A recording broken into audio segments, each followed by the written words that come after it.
facts and then get to probably the most important thing that we can do and where Congress is negligent, voting. And that's both parties, Democrat and Republican, but it's long overdue. We have for everyone today, we want to pass out cards, and if I could show, because of our guest of honor here today, we took the liberty of, if you'll look over my shoulder, but every individual is going to receive a card because, Mr. Chairman, you're right.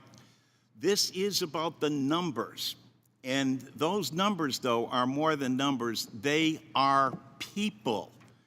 And on average, every one of our districts has 145,000 Social Security recipients, some more than others, and many on this committee have some of the highest numbers in the entire country.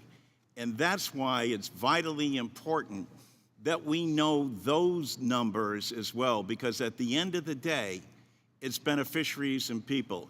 And in our discussions, Mr. Chairman, I appreciate your commitment to doing other hearings as it relates to beneficiaries. And as you pointed out, to the solutions. Let's be clear. We have legislation. We have proposals. We think it's long overdue, and these need to be with the Congress and the committee being a place where the vitality of ideas is exchanged. This is the opportunity to do it. We want to lay out those plans side by each. The venerated Sam Johnson had a great plan, but it was never put forward and never taken to a public hearing. It should have been. The Republican Study Committee has come out with proposals as well. Now, I appreciate them. We clearly take everybody at their word in terms of saying, listen, we are no longer interested in holding Social Security or Medicare hostage. That's not going to be the case. That is, however, if you'll forgive our skepticism, not what the Republican Study Committee says in their report, and I'd like to submit that for the record. But again, taking the chairman at his word and wanting to make sure that we get to the vital statistics. With 10,000 baby boomers a day becoming eligible for Social Security, there is no more important thing than we can do. Within the next 2 years, there will be more than 70 million fellow Americans relying on Social Security. 5 million already in terms of statistics who get below poverty level checks. Social Security is the #1 anti-poverty program for the elderly. It's the #1 anti-poverty program for children. And more veterans rely on it than they do the VA for disability. Congress needs to act. We are the Committee of Cognizance. We need to act on behalf of the people we're sworn to serve. Mr. Chairman, I thank you for holding this hearing and look forward to the future hearings on beneficiaries as well. Thank you, Mr. Larson. Without objection, the RSC report you mentioned will be entered into the record without objection. Now, I am pleased to recognize the distinguished chairman of the Ways and Means Committee, my colleague from Missouri, Mr. Smith. Mr. Smith, you're recognized. Thank you, Chairman Ferguson. Ranking Member Larson, this is an extremely important hearing, one that, as you pointed out, Mr. Larson, 189,000 of my folks are affected by Social Security, including my mama. So, and you got to make mom happy or no one's happy. So I appreciate that we have this conversation and that we're here. You know, Social Security is vital to the retirement foundation of millions of Americans. Preserving this program for future generations as well as benefits for current retirees is one of the most important issues that we must address in this committee. And we must do so together, absent political gamesmanship. The American people, they deserve that. An issue of this importance can only be accomplished if both sides agree to work together to find reasonable solutions to strengthen the program's long-term finances. This challenge is not getting easier.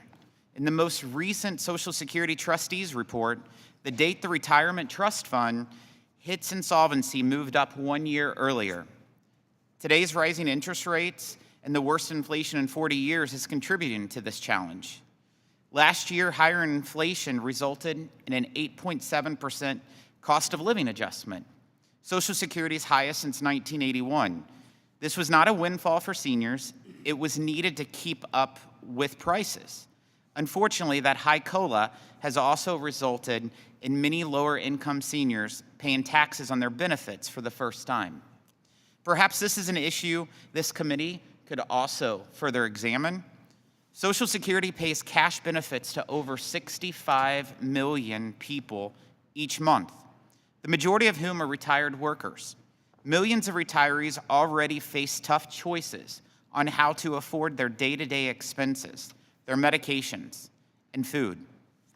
We owe it to every working family, to today's seniors, and tomorrow's retirees to make sure that this program is working properly and it's strengthened.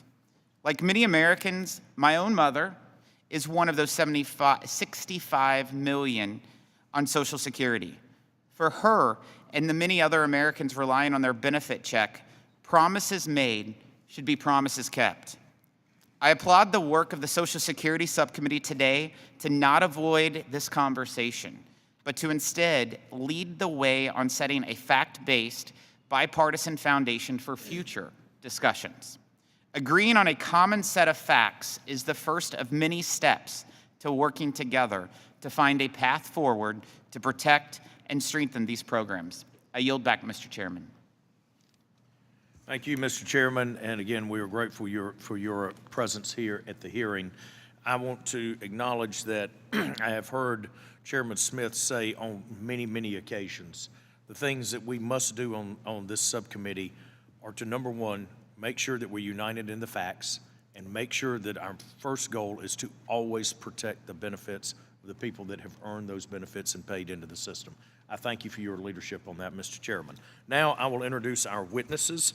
First, Barry Houston is an analyst of social policy at the Congressional Research Service. Thank you for being here, Mr. Houston. Look forward to your testimony. Stephen Goss, the Chief Actuary of the Social Security Administration. Again, thank you for your willingness to be here. And Philip Swagel, maybe the busiest man in D.C. over the last 48 hours, Director of the Congressional Budget Office. Mr. Houston, your written statement will be made part of the record.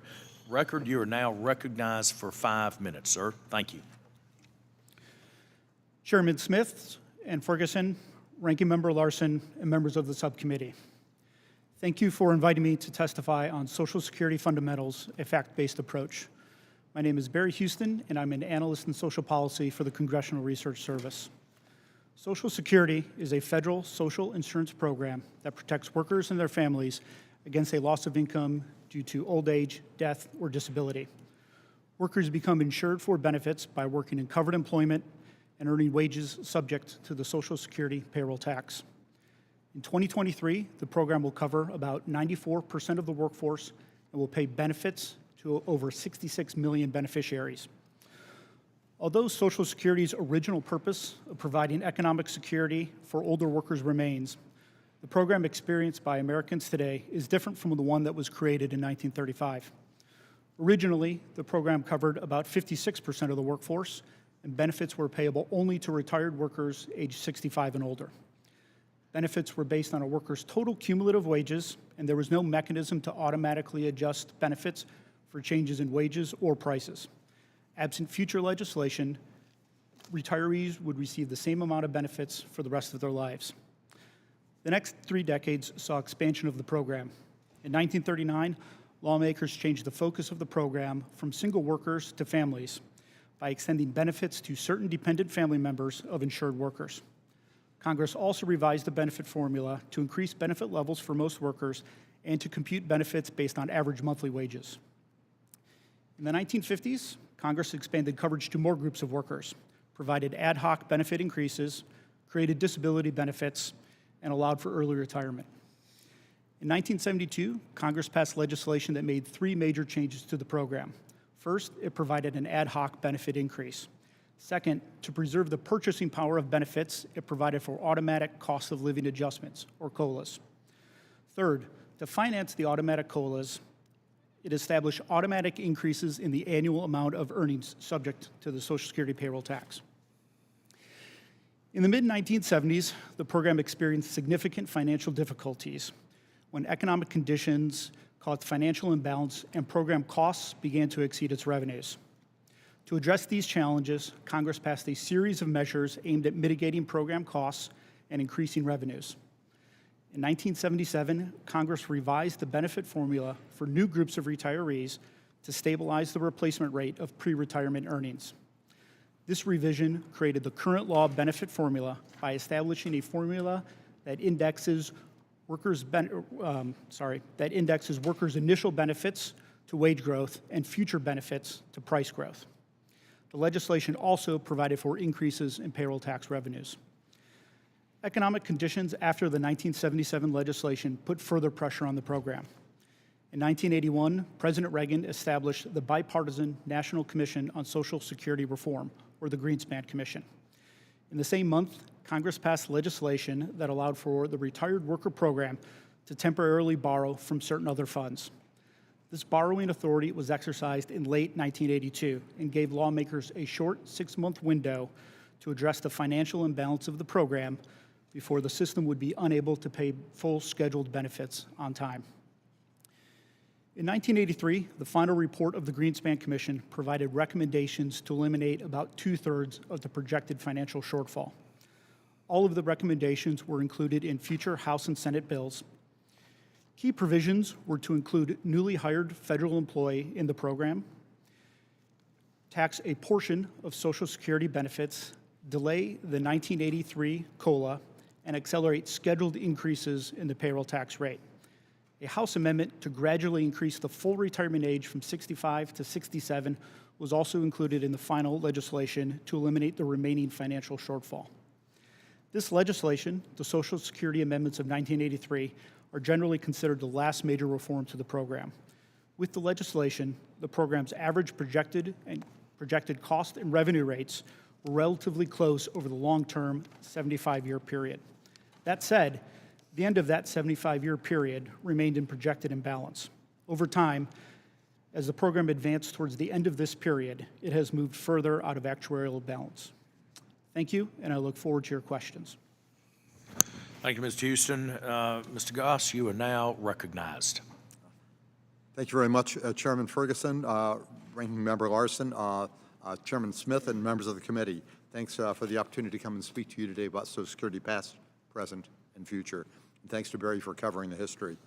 Social Security started paying monthly benefits in 1940. In the 84 years through 2023, all scheduled benefits have been paid in full and on time, thanks to timely congressional action when needed, based on the annual trustees reports, which have been produced each year starting 1941. We're approaching another time for action. Under the intermediate assumptions of the 2023 trustees report released in last month, combined reserves for the USI and DI trust funds are projected to become depleted in 2034, at which time 80% of scheduled benefits would still be payable. The USI trust fund alone is projected to deplete reserves in 2033 if no action is taken, with 77% of scheduled benefits then payable. While both of these dates are 1 year earlier than projected in last year's report, we note that the report that the year for the combined trust fund reserve depletion has been projected to be between 2033 and 2035 for the last 12 years. We've simply been getting closer to that date. In order to avert reserve depletion and inability to pay benefits on time in 2034, we need legislation to raise future scheduled revenue for the program by about 1/3, or to reduce scheduled benefits by about 1/4, or to agree on a mix with some portion of each of these changes. We're committed to work with you, as in the past, in developing and assessing the implication of potential changes to meet this goal. So why are we facing this challenge? Many things have changed since the 1983 amendments were enacted, with expectation of combined trust fund reserve depletion then being extended to around 2060. Growth in average earnings for the top 6% of earners outpaced that for lower earners between 1983 and 2000, reducing the share of all covered earnings subject to the payroll tax from 90% down to about 82.5% at that time. This lowered payroll tax revenue to the trust funds by over 8%, and this was not expected in 1983. In addition, average real wage growth has been slower than had been assumed by the trustees back in 1983. It was then assumed to be about 1.44% in the ultimate period. However, the changing age distribution of the population was understood at the time, with birth rates already reduced after the year 1965 at the end of the baby boom period, and life expectancy at age 65 was then projected in 1983 to rise to 19.1 years by 2015, the level that actually was realized. The COVID-19 pandemic and the ensuing recession of 2020 have had tremendous effects on all of our lives. The recession was fortunately short-lived, and recovery in GDP and employment was remarkably swift and complete. Some elevation in prices was about matched by elevation in wage levels to this point, having relatively small effects on the USDI actuarial status. The number of beneficiaries has not increased as in past recessions due to continued high demand for workers in the economy, the unfortunate loss of over 1.1 million of our population, largely older individuals, and reduced levels of applicants for retired worker and disabled worker benefits. The projected shortfall of revenue for the program compared to the cost of providing current law scheduled benefits over the next 75 years, or the unfunded obligation, amounts to a seemingly large $22.4 trillion in present discounted value over this period as a whole. But this is much better understood to represent 1.2% of GDP over the period. We note that this shortfall does not contribute to any increase in federal debt for the future, as the Social Security program has no borrowing authority and can only expend the current and past accumulated revenue that has been dedicated to the program. So our challenge is to find a solution that will eliminate the shortfall, providing the future level of retirement, survivor, and disability income desired by our population at a cost we are willing and able to pay. Again, we look forward to working with you, Chairman Ferguson, Chairman Smith, Ranking Member Larson, and all of the members of the committee, and very much look forward to questions and comments you will be having. Thank you very much Mr. Goss. for the invite. Dr. Swagel, you're now recognized. Thank you, Chairman Ferguson, Ranking Member Larson, and Chairman Smith, and members of the subcommittee. Thank you for inviting me to testify about the Social Security program. And it's a pleasure to be here with my distinguished colleagues who've contributed so much to the analysis of the system. As the others have said, Social Security faces a significant financial challenge in the coming decade. Its two components, the old age and survivors insurance and the disability insurance, are financed by revenues from payroll taxes and income taxes on benefits. Those are credited to separate trust funds. In our projections, the OASI trust fund is exhausted in fiscal year 2032, and the disability trust fund is exhausted in 2050. If the two trust funds were combined, they would be exhausted in fiscal year 2033. Now, economic growth is a key source of uncertainty in these projections. If the economy grew faster than projected, annual revenues would be greater and the trust funds would be exhausted later than projected, or the opposite if growth were slower than projected. Now, by statute, our baseline projections for Social Security are required to reflect scheduled benefits. So we project that if Social Security benefits were paid as scheduled, the program's actuarial deficit over the next 75 years would equal 5.2% of taxable payroll, or equal to 1.8% of GDP. So in other words, trust fund balances would be sufficient to pay scheduled benefits through 2097, through the 75-year horizon, if payroll tax rates were increased immediately and permanently by 5.2 percentage points. Now, that doesn't include the impact of those higher taxes on the economy, so there'd be some negative effects of those, but setting those aside, so doing a static or conventional estimate, an increase in the payroll tax rate from 12.4% to 17.6% would equal a relative rise in the tax of 42%. So alternatively, a corresponding reduction in benefits of 38% would be sufficient to pay scheduled benefits. And of course, a combination of changes to taxes and benefits could also suffice. Now, a challenge is that those changes would be good for 75 years, but would not ensure Social Security's sustainability after 2097. And the challenge is that doing the changes I mentioned, right, so the higher taxes permanently, immediately and permanently, or the lower benefits immediately and permanently, would create annual surpluses over the next 25 years, but then there'd be growing annual deficits after that, and that's why it doesn't give you sustainable solvency. Under current law, Social Security outlays are limited to amounts payable from the annual revenues, and after a trust fund's exhaustion, the Social Security Administration would no longer be able to pay full benefits when they are due. The payable benefits of the OASI side would be about 25% smaller than scheduled, starting in 2032. Now, we project about 78 million people, it's roughly 1/5 of the population, would receive those benefits in 2032. So that's the number of people who would be affected, and the impacts of these lower benefits in 2032 within the budget window would affect those households with lower lifetime incomes more heavily than households with higher lifetime incomes. Now, our long-term projections for Social Security are based on a detailed microsimulation that examines data about the individuals from a representative sample of the population. We project the economic and demographic outcomes over time. The projections we use in our Social Security model are the same projections that we use in the budget. So in our 10-year budget numbers, our 30-year budget, long-term budget, Social Security, everything is the same. There's consistency for our estimation of legislation on anything. The population growth is determined by demographic factors, by births, deaths, net immigration. In our projections, we have fertility rates remaining lower than the rate required for a generation to replace itself.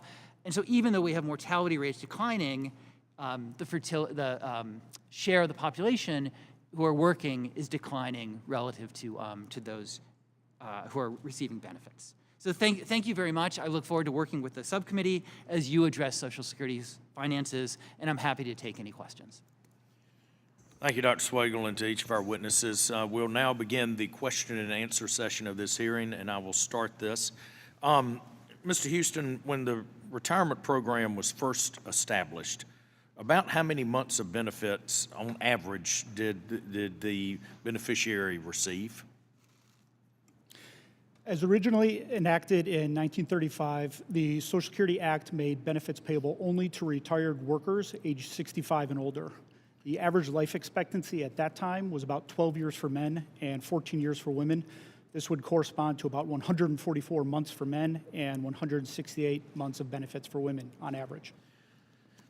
So how does that compare to where we are today? And maybe Mr. Goss, I mean, if you want to, from either one of y'all that would like to answer that, would be helpful. I'll say quickly, on average, life expectancy has increased since 1935. Using the 2023 projections from the actuaries, the average life expectancy at age 67, which is the new full retirement age, for men is about 18 years on average and 20 years for women. This would correspond to about 216 and 240 months of benefits, respectively. Okay. All right. Thank you. Dr. Swagel, the average person retiring today, what's their, kind of walk through what their average benefit is going to look like today, and what does that look like compared to, say, 20 years ago? Or actually, let's go back to, say, the early 80s, the last time we had this crisis that we're feeling now. Thank you, Mr. Chairman. It's a feature of the system that benefits are indexed to wages. So as the economy expands and workers today have higher incomes, the benefits are adjusted upward. The initial benefits are adjusted upward, and then benefits keep pace with inflation. So the average monthly benefits for retirees today is about $1,900, so $1,911. We project that to rise up to $2,700 in 2033. So the benefits are rising, and similarly, that has risen over the past, over the comparison with the past as well. And that is reflected in some of, I'm assuming, both of your projections about when the trust fund or when benefits potentially, there would be a shortfall there. Part of it is just not only the demographics, but also the fact that we've, the benefit will continue to go up, and combination, you've got people living longer and receiving a greater benefit, which is a great thing, obviously. It's a great thing. So another question, Mr. Houston, if you could talk a little bit about the fact that for the 8th consecutive report, it was released without public trustees. And explain how the advisory board is different than the trustees and the impact that potentially has. Excuse me, public trustees, as you may know, are nominated by the president and confirmed by the Senate, and they must be from different parties. There were one of the recommendations that was made in the Greenspan Commission that were included in the 1983 legislation. That was the last time there were major reforms. One of the reasons they were included, the congressional intent for that inclusion, was to take a hard look at the assumptions that were made in the projections moving forward. Part of the reason was coming out of the 1977 legislation, we thought there was about 50 years of solvency, and Congress had to return and adjust the situation in the early 80s. So the inclusion of public trustees in the reports was something that Congress intended to help avoid coming back and having to deal with the situation again. Since 2015, or I should say 2015 was the last trustees report that included public trustees, and those positions have been vacant since. Okay. Also, there is the Social Security Advisory Board that was created in 1994. The boards consist of 7 members in staggered 6-year terms. 3 members from different parties are appointed by the president and confirmed by the Senate, and 4 members are appointed by the Speaker of the House and Senate Pro Tem with consultation to chairmen of the Committee of Ways and Means and Senate Finance. One of the main congressional intents for the creation of the advisory board is, I think in this context, is to make recommendations to the President and Congress on policies to ensure solvency. Quick question. Has that been an effective tool, in your opinion? I don't think I should actually answer that question, sir. I think that's more of a question that you could ask, or you could answer. Very good. One final question for the panel. Dr. Swagel, CBO has a role to play here. The actuaries have a role to play here. The one thing that y'all have gotten pretty close on is the date where things head south. But there's also differences between each of your projections. Again, one of the goals of this subcommittee is to understand the numbers. Can you briefly talk about the differences that may exist between CBO's numbers and the actuary numbers, and how should we, as members of this subcommittee, view that difference?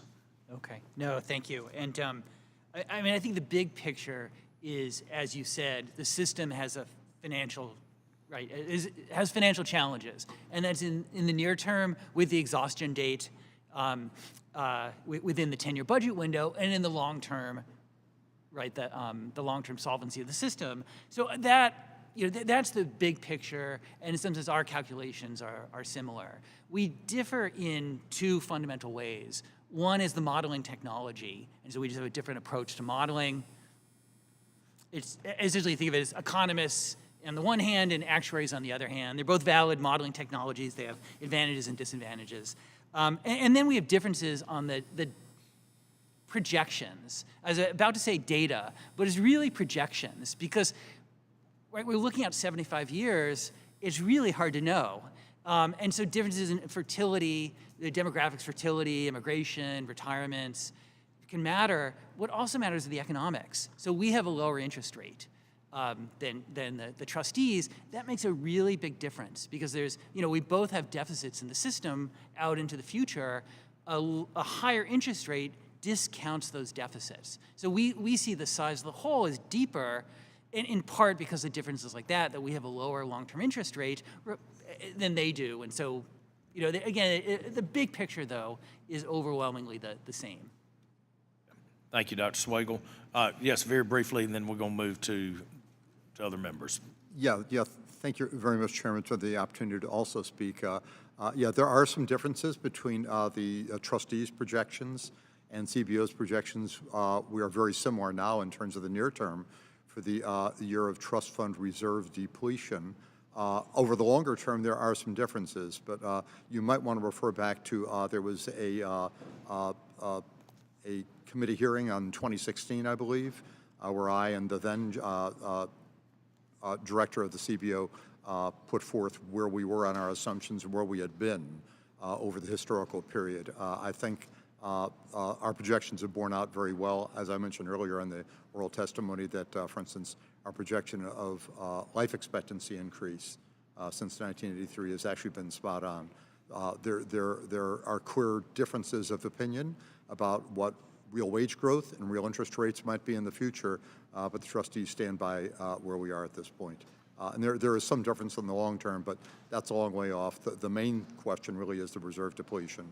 And I think CBO is now within the 3-year window that we have been at for the last 12 years. Okay, thank you for that. Next, I'll recognize the ranking member, gentleman from Connecticut, Mr. Larson. You're recognized. Thank you, Mr. Chairman. And first and foremost, let me thank all the panelists, first and foremost, for your professionalism. Having served on this committee for a while, it gives me great pride to say how circumspect you are, especially in putting forward the facts because of your nonpartisanship and even resisting opportunities when they present themselves, but always being professional. That's a credit to the congressional process as well. Martin Luther King coined the phrase, the fierce urgency of now. And again, let me applaud the chairman because that's what's so important about this meeting, and that's what's so important about getting the facts. And here are the facts. The facts are we're in the worst global pandemic that we've witnessed since the world's creation. We also find ourselves in a situation where we're dealing with inflation. And that fierce urgency of now impacts people over the age of 65 more so than any other group. Of the 1.1 million who have perished in this country because of this pandemic, over 834,000 are over the age of 65. And people over the age of 65 are the ones who tend to be on fixed incomes, and people on fixed incomes are the ones that are most ravaged by inflation. And the congressional negligence that's taken place is there has been nothing done to enhance the benefits of the nation's #1 anti-poverty program, Social Security. Anti-poverty program for the elderly. Without Social Security, 40%, more than 40% of our current elderly population would be living below the poverty level, and yet Congress still does not act or vote. Social Security, as the chairman knows and people on this committee also, is the #1 anti-poverty program for children. And especially in lieu of the child tax credit and its need to come back and be put in effect, but child care, spousal care, and more veterans rely on Social Security disability. More than 350 separate groups have come out, and we intend, and John Fitzgerald Kennedy back in 1963 designated the month of May as the month that we should pay attention to our elders. It was later, he wasn't around long enough to see that transpire, but President Johnson put that into effect. It's important for a number of reasons that we put this information out there. We do have legislation on our side to put out there, and it should endure the test of public hearings, and like all ideas, should be debated side by each. We're waiting to see the legislation from the other side. And what is so encouraging about this is the desire of both the chairman and the chairman of the subcommittee to get to a solution. I dare say that the solution is something that is going to require just not protecting Social Security, but enhancing it. 10,000 baby boomers a day become eligible. That, over the course of a year, is 3,650,000 new Social Security recipients. A lot has changed since 1971. A lot has changed even since 1983. But what hasn't changed is Congress's inability to take action. This is not anything the President of the United States can do through executive order or that the Supreme Court is going to act on. It's going to take Congress and this committee to do what it's elected by its constituents to do, and that is vote. I commend the chairman for starting and saying we need facts, and part of those facts is the human infrastructure, the very beneficiaries that we need to hear from and what they're going through and what they're enduring. They are your mother and father, your brothers and sisters. They are your churchgoers. They are your neighbors. This is what we're talking about. This is America's #1 insurance plan. This is the #1 committee to deal with it. I yield back. Thank you, Mr. Larson. Mr. Schweikert, you are now recognized for 5 minutes. Thank you, Mr. Chairman. And look, this is one of those subjects I find fascinating. I wish we did it more academically. I mean, at some point, the math is going to win. The math always wins. This is the only thing I'm going to say that's close to being partisan, because you know I love you. But I desperately, I sat there puckered up when the president was doing a State of the Union. I thought he was going to say, we need to come together and work on this.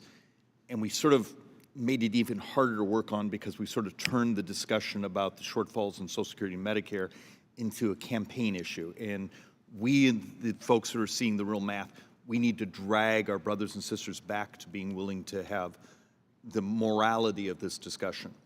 Mr. Swagel, or Dr. Swagel, one of the things, and I'm going to start with this and work backwards.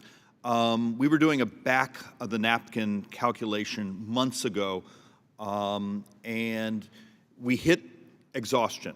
The 23% cut is what the actuaries have given us. The next check out the door, we were calculating that senior poverty basically doubles in America. Is that a rational calculation?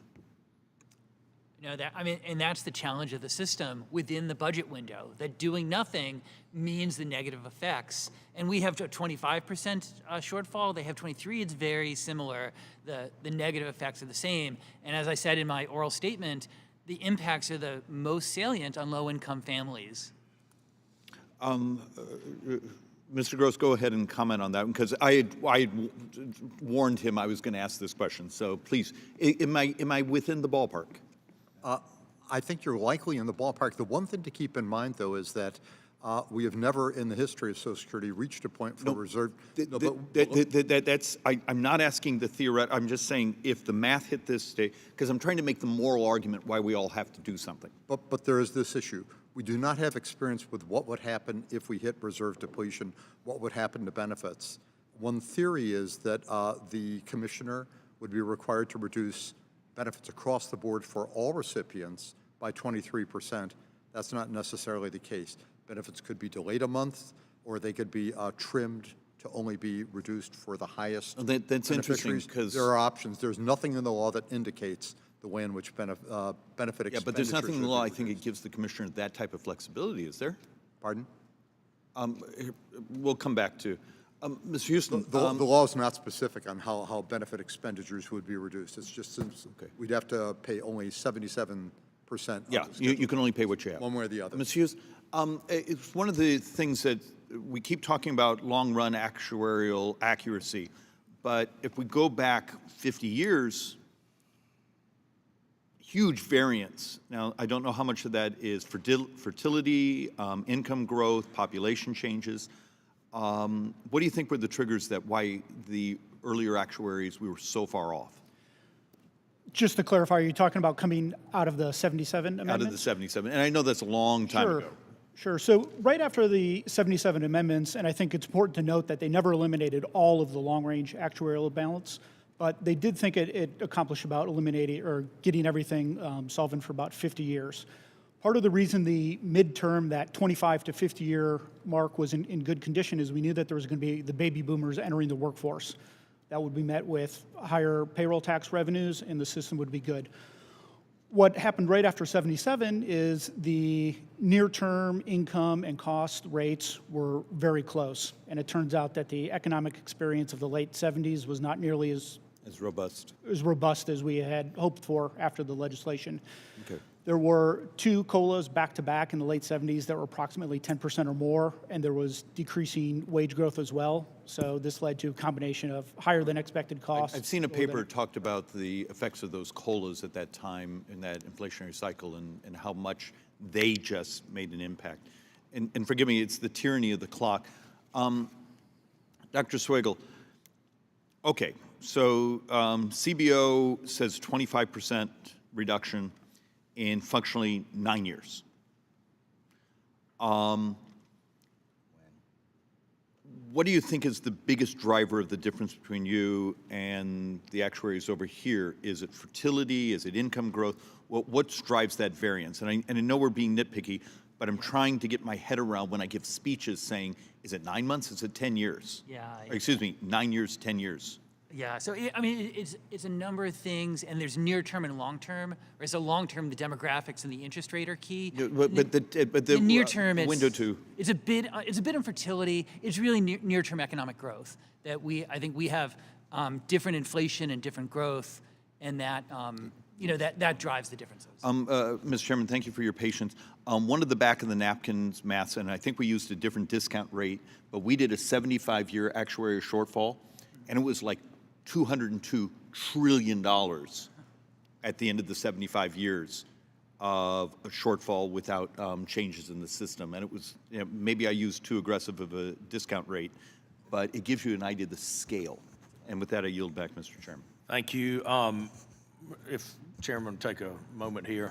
Mr. Goss, you said something a few minutes ago to this point about y'all's projections, if you go back 20 years, 30 years to where you thought we would be, you said that they were spot on, or pretty close to it there. Can you provide that? Would you provide that to the committee to go back and show that in 1985 or 1990 or 95, that where your projections were, where we are today? I think that would be helpful for the committee to see that in some very simple forms. So if you would do that.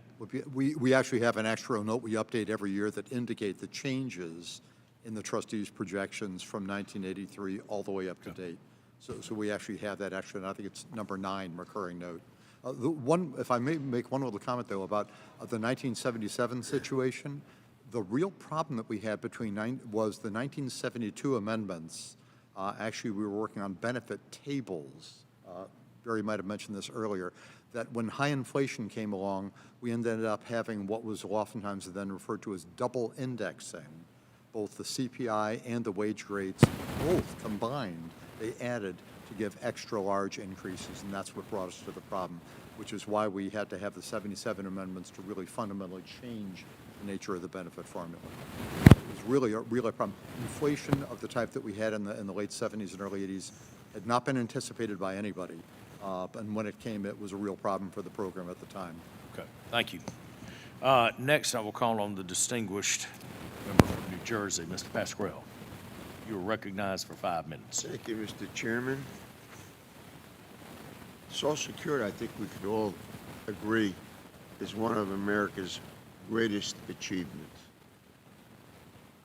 For 80 years, Social Security has protected countless widows, families, seniors. It promised that no family falls into abject poverty because of a disability, a retirement, an expected death. So Social Security has kept the American dream within sight for generations of families. And we know there are a lot of families who subsist on Social Security alone, more and more each year.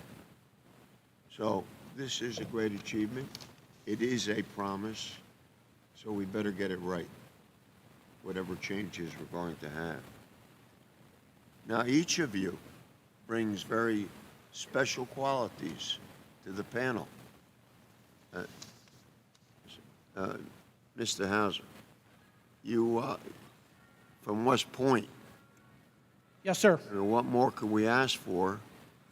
You've done your job, you've done it well, and you have a special interest in disability insurance. You have a background in that. Most Americans and most congressmen do not quite understand what that is. Mr. Goss, you're a chief actuary. We know your history, and you bring so much to this panel. As Mr. Swigel, you're an economist. You've had that background for many, many years.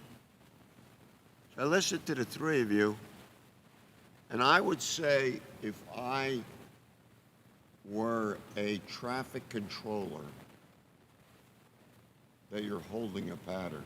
You're in the holding stage. You don't want to say anything this way. You don't want to say anything that way. And that's where we were 5 years ago, 10 years ago. So both the chair and the ranking member, I believe, are on target. So, there's nearly 70 million Americans receive these benefits that were just talked about every year. In my state, there's 1,200,000. New Jerseyans receive Social Security every month totaling $211 million. Social Security is this sacred promise with every working American. And yet, there are those people, read this back here.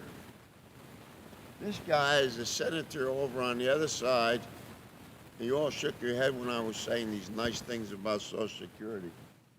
Ron Johnson, an astute member of the Senate, he said this on April 21st, 2023. Social Security is a Ponzi scheme. Now look, we both can't be right. Impossible. A Ponzi scheme. I'm happy to defend that comment all day long. So this is what we're contending with. This is why we are in a holding pattern. And if we deny it, we'll have another holding pattern in another 5 years. And you've seen it all, Mr. Goss. Continue your holding pattern. You're doing the right thing. Republicans try to mask the plans in dry language. But their plans are clear. The study committee's new scheme would deny disabled beneficiaries Medicare. I mean, this is either true or it's not true, my brother. They want to deny disabled beneficiaries Medicare for another 12 months, beyond the already excruciating 2-year wait. So I hear that all the time from my neighbors who suffer from the current 2-year period. And I fought, and I will continue to fight. That's easy. That's the easy part of this, to end the waiting period. And Mr. Chairman, my time is up, so I yield back to you, sir. Thank you, my friend. And Mr. Pasquarello, two things I can tell you with certainty, okay? Number one, a senator from Wisconsin will not be taking a vote on this subcommittee, okay? And what one member of another body says about their thoughts on Social Security is not reflective of what we're trying to do here. So I can promise you that Mr. Johnson won't be allowed to take a vote on our subcommittee, which is great news. As I said before too, there are going to be plans that come out from multiple sides. They're going to, Republican Study Committee, Tuesday Group, House Freedom Caucus, just to name a few on our side, Progressive Caucus on your side. Again, this committee, What about the Progressive Caucus? they may offer a plan on Social Security as well. I'm not a member of the Progressive Caucus. My I'm just here. point is that I want to continue this hearing really focused on the numbers and getting it right, getting our knowledge right. And I want this committee to remove itself from the politics so that we can focus on the solutions. And I do appreciate that. And with that, we will now move to the gentleman from Utah, Mr. Moore. You are now recognized for 5 minutes. Thank you, Chairman Ferguson. And I'll echo just all I've seen as I've entered into this committee. It's been 3 incredible months. We work on the most important issues. Thank you for being here to talk substantively about these. All I've seen from my leadership on this committee is a sincere intent to address Social Security in the best way for our populations. And to the ranking member, as you've graciously done some research to find out all of us what we are, it only confirms what I've been telling people. Utah is the youngest state in the nation. And I love representing that group of people. And it kind of goes into my next question when I talk about fertility rates. So please, no more jokes about Utah at this point on the fertility rate. But we've got an issue in 2007. Little Director Swagel, as the fertility rate drops after 2007-ish timeframe, can you share with us how that impacts the sustainability of Social Security given the financing of the structure? No, thank you. And it's a key challenge for the system is the declining fertility rate because it affects the ratio of people paying into the system against the people drawing benefits. And we've seen that after the financial crisis of 2008, the fertility rate dropped and did not rise. And in the intervening time, the fertility rate has stayed low. Now, part of that is a social good. There's fewer teens having babies. So it's a social good, it's a challenge for the system, and that's, we're talking about the dollars. But, I don't want to say that's a bad thing. In our projections, we have fertility rising somewhat because our view is that the decline in fertility that we saw again during the pandemic will be somewhat reversed as births in substance are delayed, that women will have births in their late 20s and into their 30s rather than as teens or early 20s. So there's some of that, but there's still a financial system because of the declining fertility. Absolutely. And again, it gets to the ratios, Mr. Houston, that you've discussed with respect to the beneficiary ratio from worker to beneficiary. Would you add anything to that assessment? I think at the time, in 1935, the worker to benefit ratio was much higher than it is today, obviously, and that's been decreasing over time. So that's leading to an imbalance in the number of workers paying into the system versus the number of beneficiaries, which are people collecting from the system. The further that moves into imbalance, puts additional pressure on the program. Thank you. Mr. Goss, some recent statistics have highlighted that the insolvency, Social Security Trust Fund insolvency, could even come a year earlier. And we're seeing a lot of that due to the reduced levels of GDP, labor productivity over that production period. Can you describe why we now expect lower labor productivity levels and how declining workforce participation may sort of exacerbate this issue? Yeah, thank you very much. The trustees did do a reassessment for this year's trustees report, suggesting the possibility that the level of labor productivity in GDP might be lower in 2023 because of an economic slowdown and remain lower through the balance of the 75-year projection period. There's a little bit of good news, though, and that is that, and by the way, CBO actually projected an even lower growth rate in aggregate GDP in 2023 than the trustees did, both below 1%. The good news is that most private forecasters are now projecting, based on experience late in 22 and so far in 2023, that we will be exceeding that and doing better. So it's really not clear. There's a lot of uncertainty in these areas. If I might just mention also in terms of the fertility rate in a given year has really no impact on the financing of the Social Security Trust Fund or its benefits for about 20 years out. That's how long it takes for births to move into the population. So the other thing too, just to be very clear on birth rates is since 2008, we have had a low birth rate. Of course, after 1965, we had a low birth rate until 1990, when the birth rate came back up above 2.0 from 1990 through 2008. There's something demographers refer to as tempo effect, women deciding to have children at higher ages. That's still going on to a degree.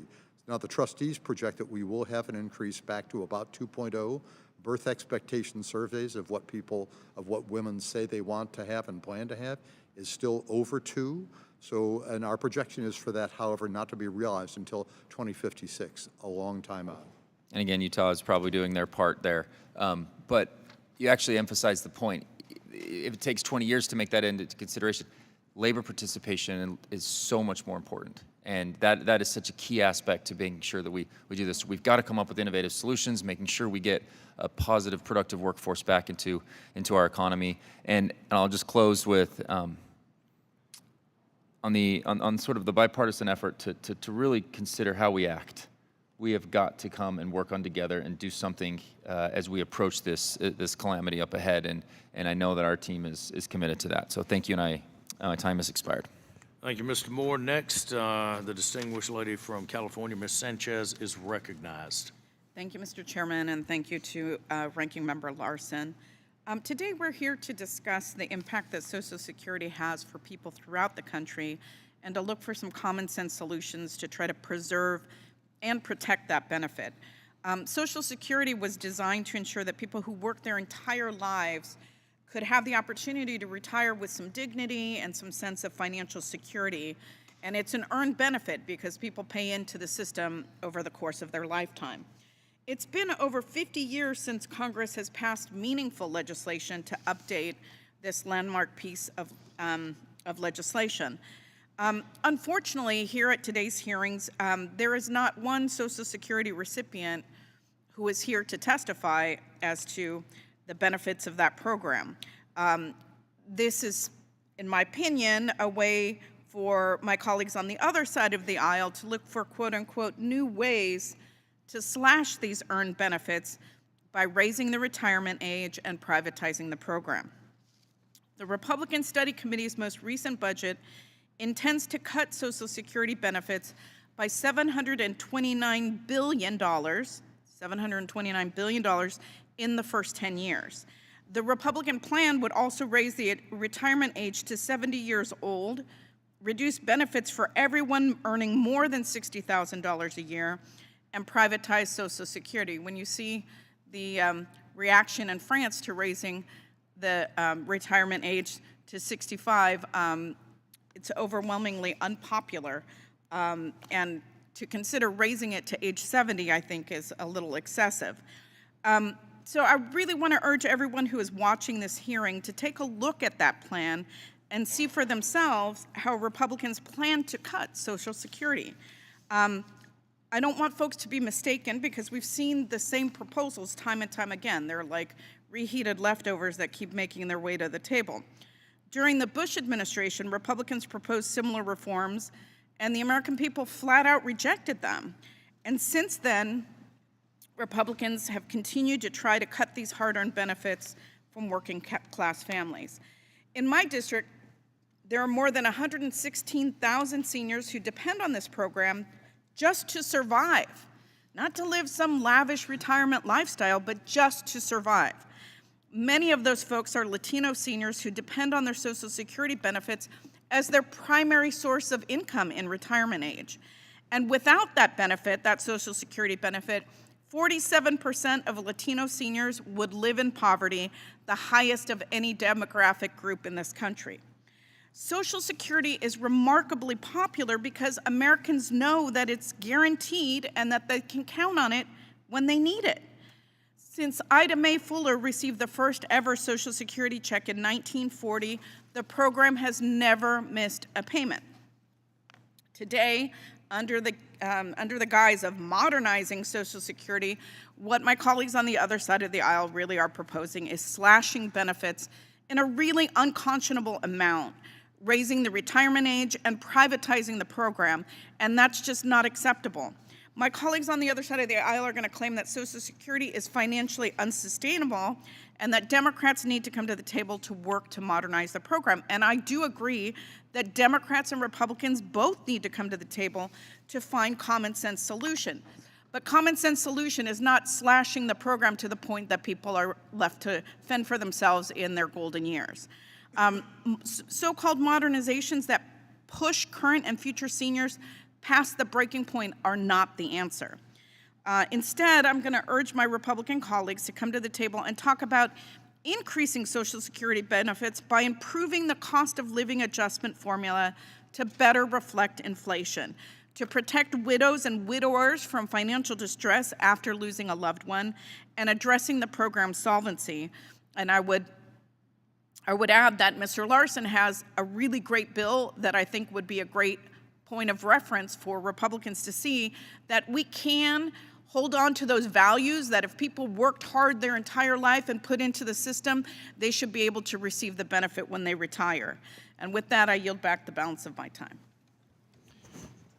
Thank you. And to our witnesses, again, I want to thank you for being here today, not to mask any other plan, but to simply present the facts and make sure that members of this subcommittee are fully educated on exactly where we are in this process.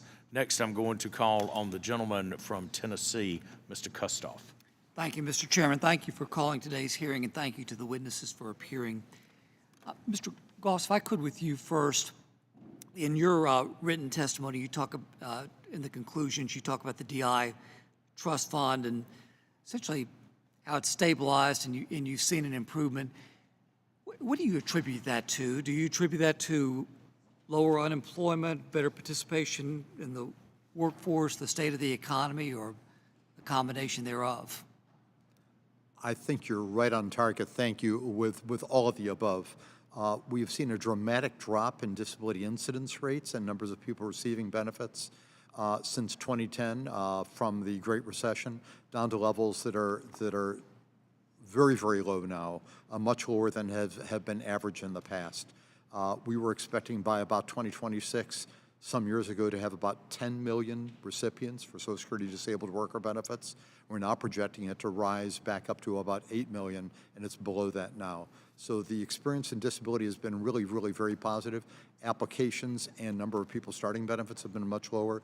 We believe that this is likely due to the changing nature of work in our economy. It's also, very importantly, probably related to the fact of the changing age distribution of our population. When baby boomers first entered the workforce, some might recall or have heard about, there was a large surge of young people coming into the workforce. Early out retirements were offered to people in their 50s and 60s by private companies. We're now seeing the opposite. With the relative dearth of younger people coming into the workforce, there's now a demand for labor for people to work longer and to accommodate individuals who have some limitations to continue and work.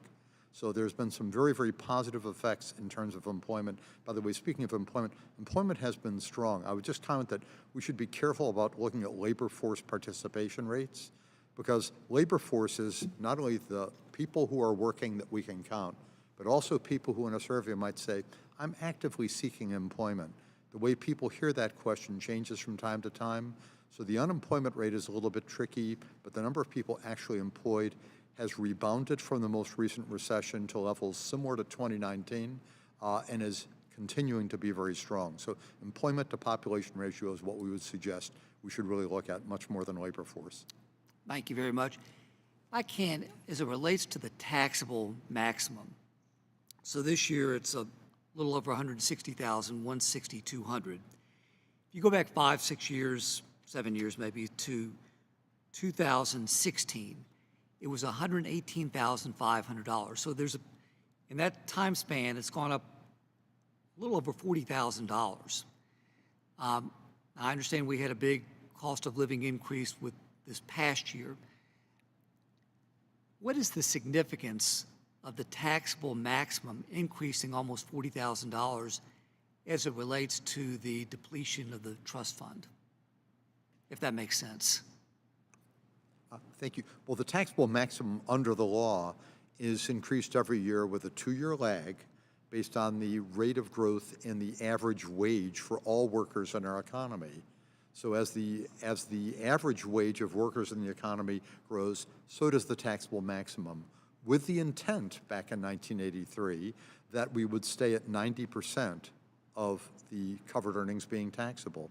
And for better or for worse, we have about 6% of workers, probably many in this room, who earn more than the current taxable maximum, and have ever since 1983, 6% have earned above the taxable maximum.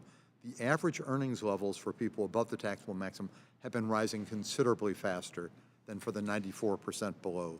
And as a result, we've had an increasing share of all covered earnings going above the taxable maximum. It's dropped our 90% taxable down to about 82.5% taxable, and that has been a major effect, knocking down the amount of revenue we would otherwise have been getting had it stayed at 90% by over 8%. So that's been a very significant effect. Many proposals have been put forth to raise the taxable maximum further to get us back to or close to 90%. There is that possibility that I'm sure you all will be thinking about and considering, but really that's been a major effect. The differential rate of growth in earnings for the highest versus lower earners has been a major factor. Thank you, Mr. Goss. Dr. Swagel, in the remaining time I've got, which is not much, the worker ratio to beneficiary today is it 3 to 1?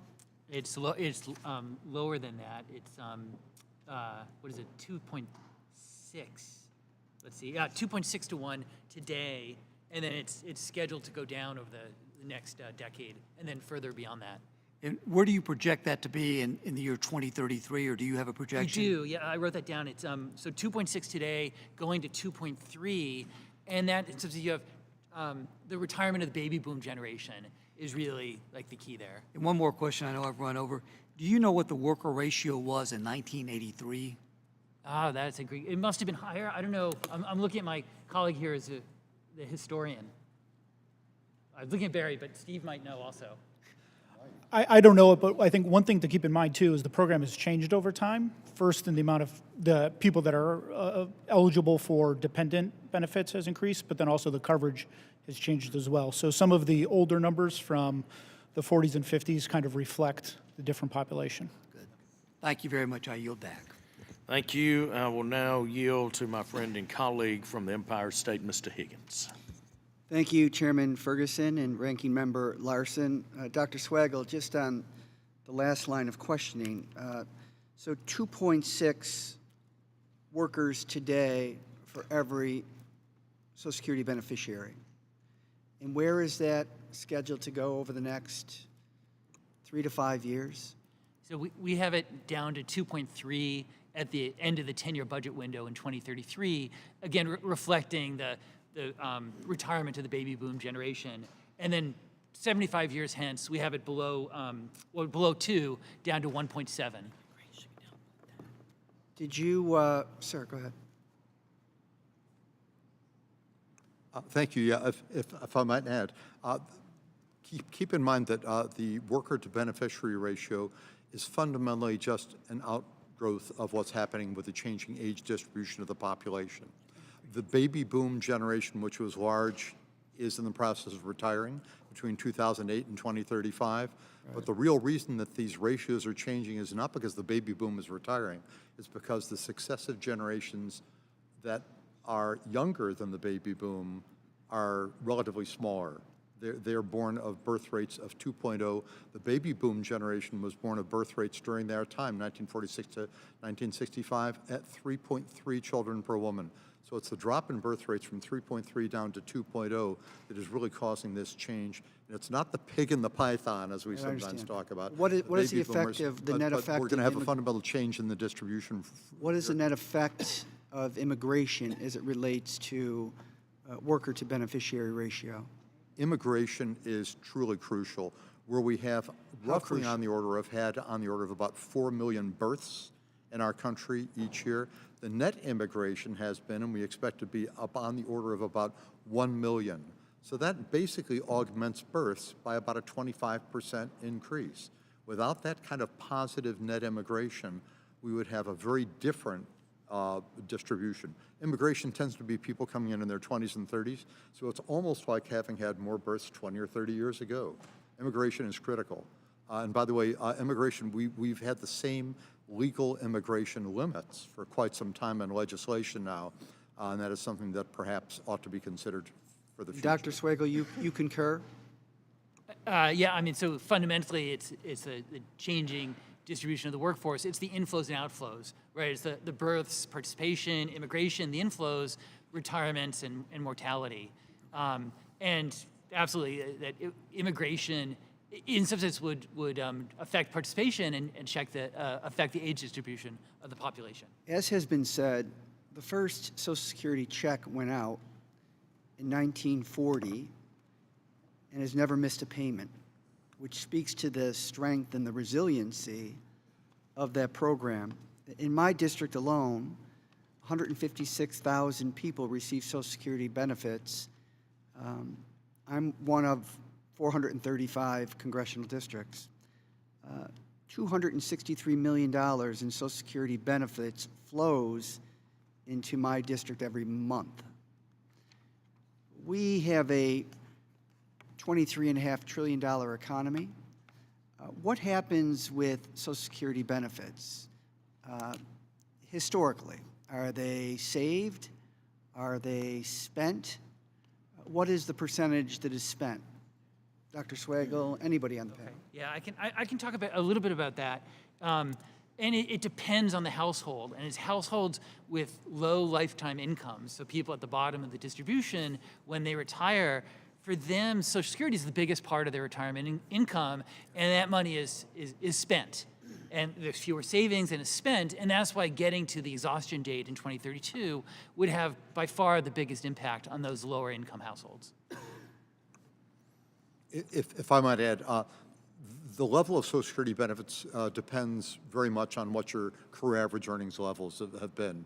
People with very low career average earnings will have a benefit that is maybe on the order of as much as 2/3 as much as what their earnings were. And this is by intent of Congress, recognize that people with very low earnings throughout their career have had relatively little opportunity to save and are unlikely to have a good pension from their employer. Highest earners have a replacement rate of closer to maybe more like 25%, much, much lower, because that's the structure of the program, the benefit formula. And for average workers, it's about 40%.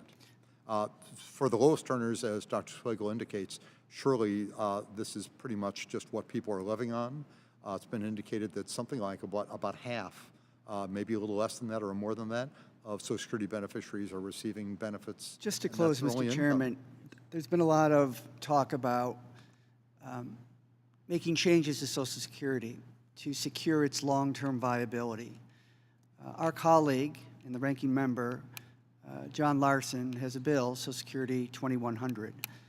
It is comprehensive, it asks tough questions, and it comes up with realistic solutions to the long-term problem that we face as a nation, not only in terms of Social Security, but the issue of retirement savings generally. Because as a nation, we are falling significantly short, and that's not good for anybody. So I would ask the committee to please consider a piece of legislation that is very thoughtful, that is very comprehensive, and that goes a long way toward the goal of securing the long-term viability of Social Security. And I yield back. Thank you. Thank the gentleman. Now the gentleman from Ohio, Mr. Carey, is recognized for 5 minutes. Thank you, Mr. Chairman. First, I want to thank both the chairman and the ranking member for bringing this panel together today. I mean, this is a bipartisan issue. As somebody who grew up with family members that Social Security was the only income that they had as they went into their senior years, I truly appreciate it.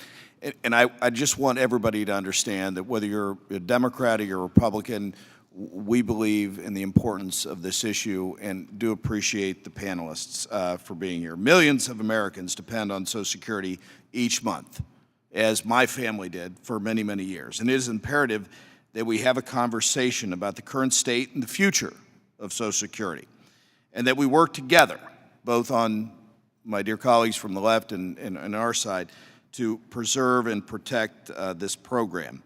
Tens of thousands of public servants in my home state of Ohio split their careers between employment, where they contribute to Social Security through payroll tax contributions, and jobs where they instead make contributions to the public pension plans that operate as Social Security subsidies or substitutes.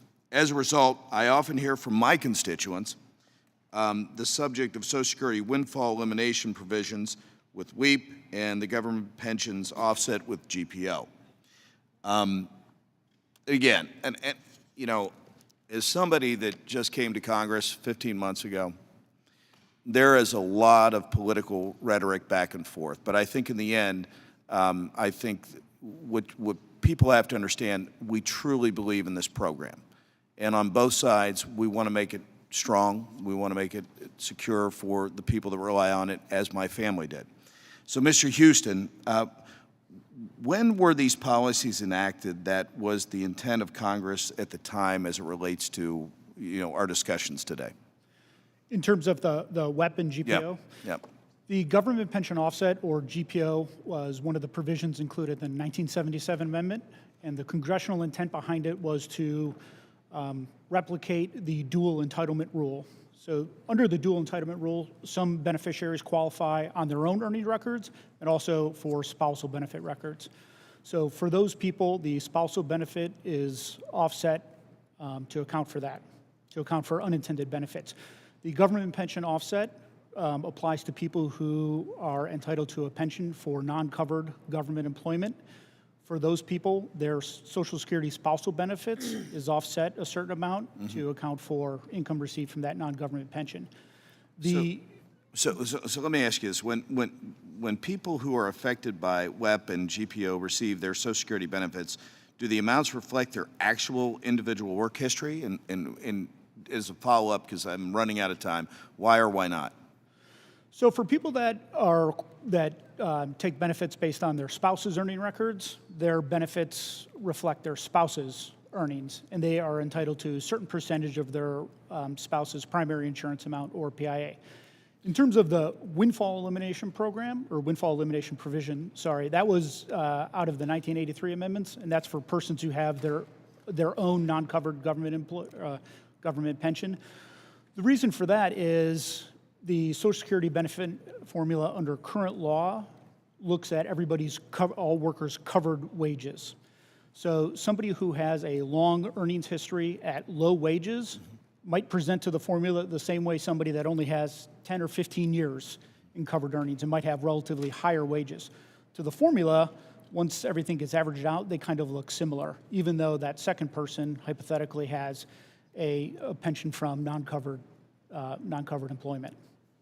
So can you help us understand real quickly why the WEP and the GPO, why they look like they do today? Essentially, the congressional intent was for each of those people getting non-covered government pensions, they were receiving benefits higher than Congress had intended, and this reduces their benefits. Okay. The GPO affects, I believe it's about 1%, and the WEP affects about 3% of beneficiaries. Well, I want to say is, and I want to thank the chairman and the minority team here. I mean, this, again, very important issue for all of us on bipartisanly, and we hope to continue to work with you and take your advice, and appreciate the opportunity to have this session with you today. So, Mr. Chairman, I yield back.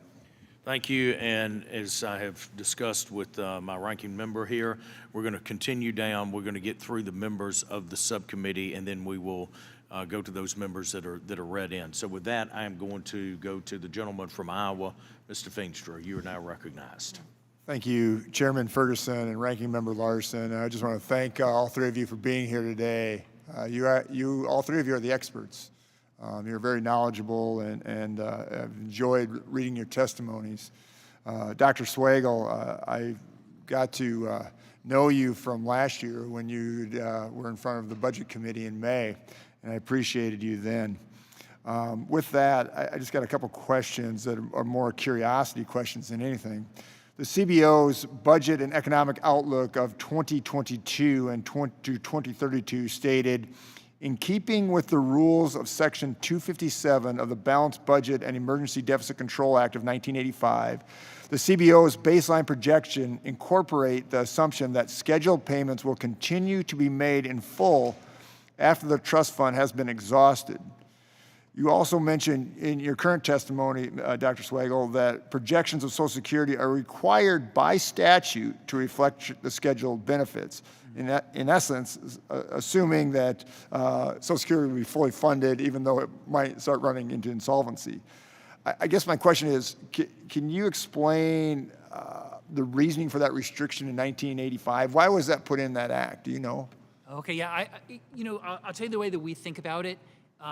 Is that it tells you the obligations, that the scheduled benefits are legal obligations of the federal government.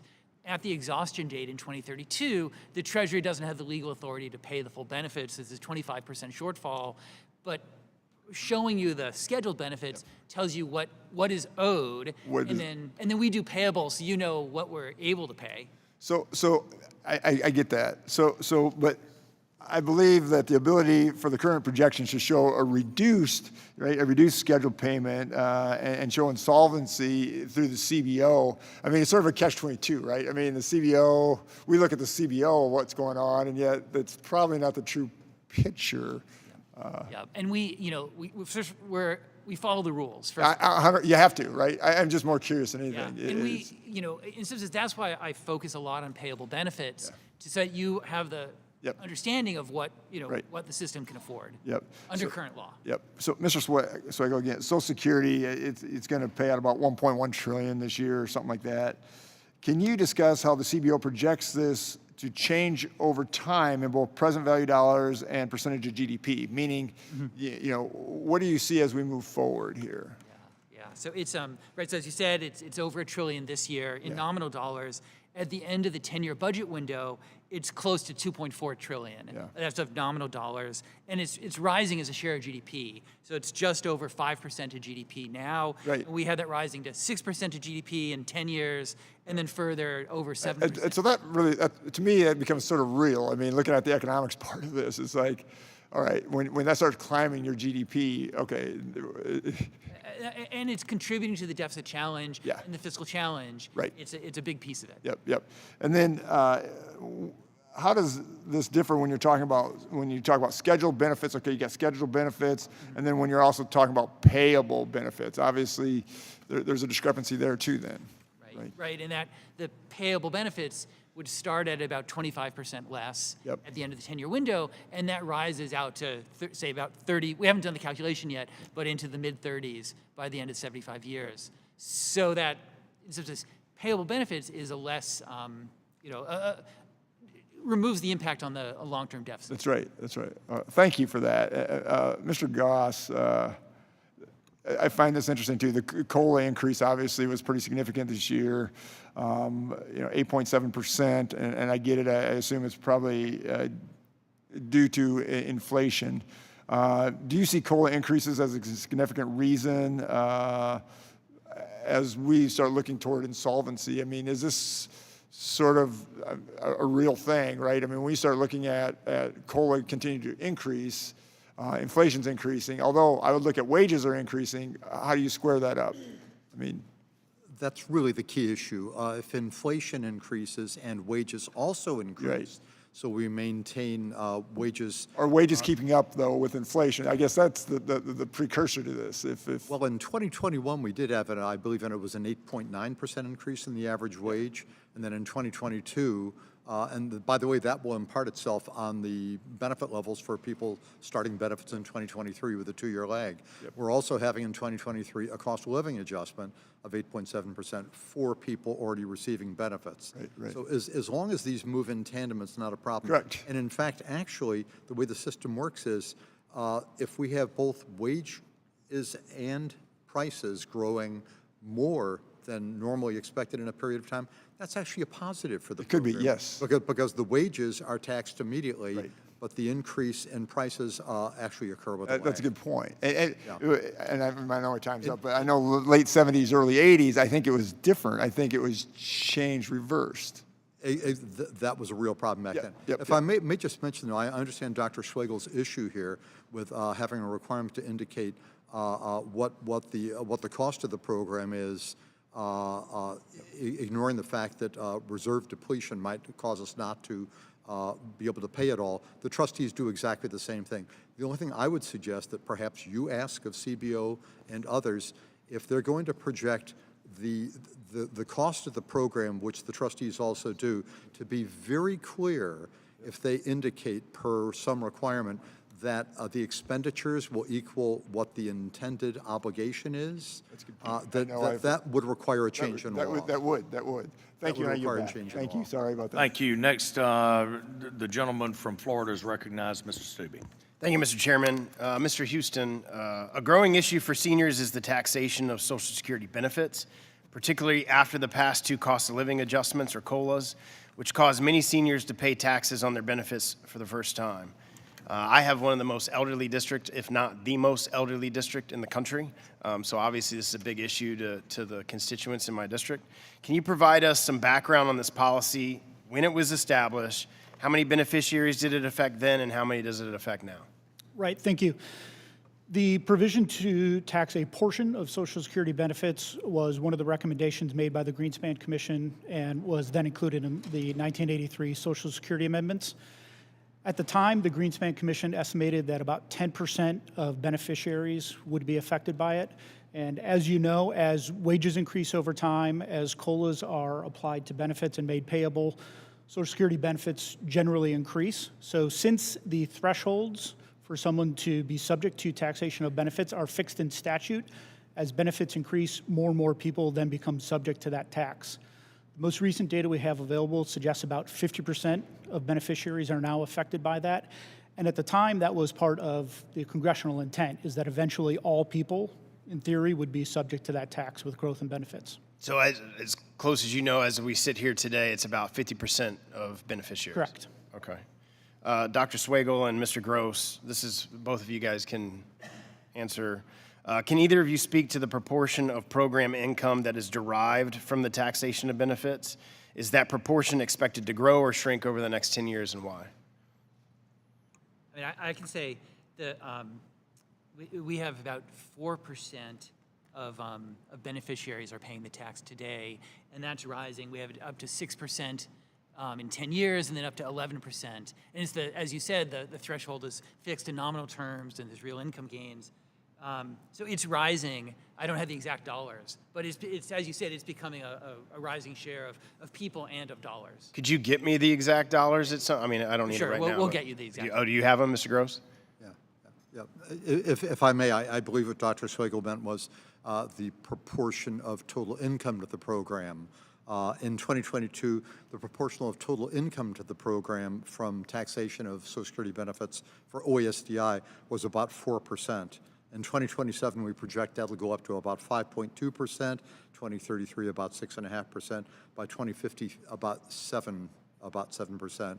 As Barry indicated, this is really simply because of the fixed $25,000 for single returns, $32,000 for joint returns thresholds on AGI plus half of benefits. Yeah, now I should just say what Steve has said is not quite right under current law, because he's assuming that the Congress will take action to change the indexation of tax thresholds. So that, since this is why we have slightly different numbers. And because we assume current law, and the trustees are assuming that Congress will take certain steps. If I may, Phil, we assume current law for the Social Security Act. However, by constructive obligation, as any accountant will tell you, we have to take into account other things that might occur. The Congress has always made changes to the income tax structure. If they had not, we'd all be in the top bracket, every single person. So we expect that there will not be that kind of bracket creep indefinitely, and that changes will be made over time. We do reflect that. And by the way, we projected really since the very beginning that we would start at about 10 to 20%. We're now up a little less than 50%, we believe, of our beneficiaries, per what we heard from the Office of Tax Analysis at Treasury. And we've been projecting all along that it would reach up at about 60%, because, of course, a good number of the beneficiaries will receive sufficiently low income that they will not even meet the zero bracket and therefore have to pay taxes on their benefits. Okay, so I'll open this up to any of you that want to comment on this. So how can we give seniors more predictability about the taxation of benefits so they know what to expect, when to expect for planning for their future? I know you may be anticipating Congress to take certain action. I'll open it up in the 30 seconds I have back. Anybody to comment on the predictability for the seniors? Well, I would just say that as long as Barry indicated, people understand the 25,000 and 32,000 thresholds, and that eventually, simply because of inflation over time, earnings, prices, and benefits will all be rising. Eventually, we're going to have a much greater share of our beneficiary population with MAGI, that's modified adjusted gross income, exceeding these thresholds and therefore have some liability on their taxes. So we should do that. If you all had a desire to stabilize or reduce the percentage of people that will have income tax liability on their benefits, that could be done by statute, by simply raising the 25 and 32,000 levels. So it's really a choice. Thanks, my time's expired. That's what the baseline is showing you, is what current law is, and our projections are showing you current law as opposed to assuming certain changes in the future law. Thank you. Thank you. Next, the distinguished gentleman from Illinois is recognized. Mr. Davis, welcome to the panel for the day. We're glad to have you as part of this. Thank you, Mr. Chairman, Dr. Ferguson, Ranking Member Mr. Larson, and witnesses. Social Security is a lifeline for Illinoisans living in my congressional district. Social Security guarantees income security and health protection, contributes to prevention and reduction of poverty and inequality, and promotes our residents' social inclusion and human dignity. Social Security is one of our nation's most successful policy accomplishments. Yet, inexplicably, Republicans have targeted Social Security for steep cuts that would harm seniors and those with disabilities. The Republican Default on America bill on the floor today would harm Social Security recipients as soon as 2024. The Republican Study Committee's most recent budget plan would raise the Social Security retirement age from 67 to 70. This is a nearly 20% benefit cut across the board. Raising the age is a cut for every worker, no matter their age or when they retire. Under the RSC plan, every worker who retires would receive less than under current law.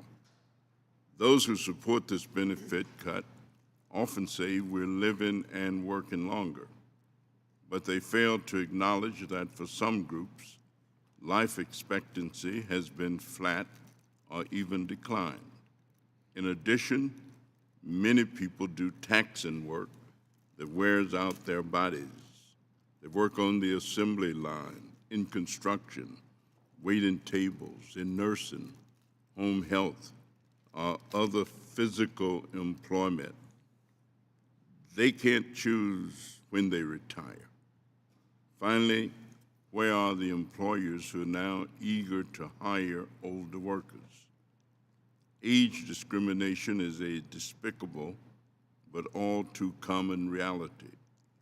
It is clear that raising the retirement age is not only unfair, but would be extremely inequitable. It would simply leave millions with no job and lower Social Security benefits. That's why Americans overwhelmingly oppose raising the retirement age. And I ask unanimous consent to enter into the record, Mr. Chairman, a report by the nonpartisan National Academy of Social Insurance, which conducted an in-depth multi-generational survey, which found that 75% of surveyed Americans oppose raising the retirement age to 70. So ordered. Thank you. The Republican Study Committee's most recent budget plan would cut benefits for the middle class. Specifically, the RSC plan would cut benefits for everyone whose earnings are more than $60,000 a year. In addition, the RSC plan would cut benefits for anyone, regardless of their past earnings, who stops working for a time due to childbearing, family caregiving, education and training, layoffs, illness, or injury, or any other reason. These cuts would have a devastating effect on my constituents. The Republican Study Committee's most recent budget plan would lengthen the Medicare waiting period from 2 years to 5 years. Rather than raising, there shouldn't be a waiting period at all. And so, Mr. Chairman, nothing is really more important to the citizens of my district and millions of other Americans than Social Security, a plan that effective, efficient, and takes care of the needs, especially of those who are aged and ready to retire. I thank you, Mr. Chairman, and yield back the balance of my time. Thank you, Mr. Davis. And once again, I'd like to put your mind at ease that this committee, this subcommittee will be taking a very much a bipartisan approach to problem solving, and I don't think that you will have to worry about voting on the RSC plan on this subcommittee. So with that, I will now yield to a dear friend and colleague from the great state of California. Mr. Panetta, you are now recognized for 5 minutes. Thank you, Chairman Ferguson. I appreciate this and appreciate calling you chairman personally. Politically, not so much, but personally, as a classmate, as a friend, it's good to say that. And of course, Ranking Member Larson, thank you for all your good work on Social Security, and look forward to calling you chairman soon. Today's hearing is obviously critical. I think we all understand that, and that's why I've been honored to wave on, and so I appreciate this opportunity. But especially it's critical because given the long-term solvency challenges of Social Security that we've been discussing today.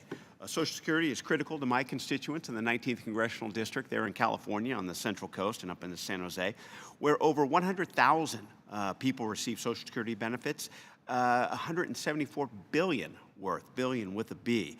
But its promise to pay out benefits for the long term, obviously, as we know, is threatened. According to the Social Security Trustees Report, Social Security is just 11 years from insolvency. And when today's 56-year-olds reach their full retirement age and today's youngest retirees turn 73 is when that's going to happen. So we cannot ignore the $2.8 trillion in deficits that Social Security will run over in the next decade. Unfortunately, the longer we wait to make adjustments, the more painful those adjustments will be to our workers and to our retirees. And if we do nothing, we're going to be faced with 20% across-the-board cuts, which would be devastating to our seniors. Now, of course, there are some obvious solutions, and yes, I support Rep. Larson's Social Security 2100 Act, but we should also be talking about raising revenue in regards to, I believe, raising that payroll cap, $160,000, and look at some sort of reduction in benefits. But I think there has to be a combination of all of the above.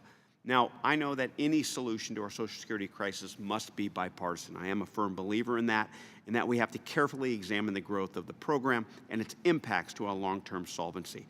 So obviously, I'm glad we're here today, glad we're having this conversation, because we do have a lot to talk about. More importantly, we got a lot to understand when it comes to how we can make our Social Security system solve it, and that's why I appreciate the testimony of our experts here today. One of the solutions that's also out there, and I think is important and was discussed by my colleague, Mr. Higgins, obviously is immigration. And so, Mr. Swagel, if I could, our payroll tax-paying workforce is obviously not limited to those born in this country. What impact would an increase to the American workforce through legal immigration have on Social Security's finances?